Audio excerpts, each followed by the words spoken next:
Mahigit kalahating bilyong piso na kalimbat ng isang lalaking sangkot umano sa cryptocurrency investment scam.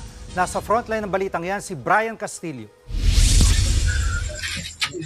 Napaupo sa kama at tila magpapahinga na sana ang lalaking ito nang pasukin ng mga pulis ang kanyang kwarto sa Noveleta, Cavite. Na ikaw ay may warrant of arrest sa sarang istapa.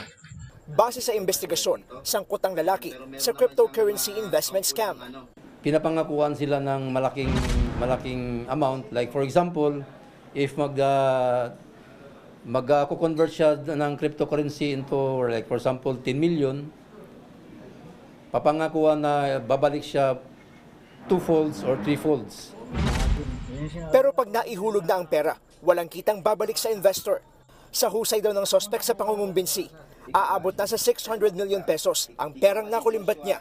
Ilan umano sa mga nabiktima ng sospek ay mga kilalang personalidad at mga kawani ng gobyerno.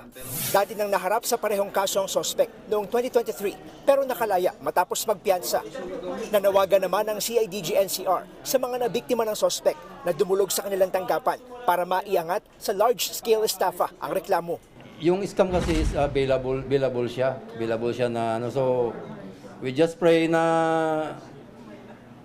magkaroon ng immediate resolution yung kaso nang sa ganun ay hindi na siya makalabas.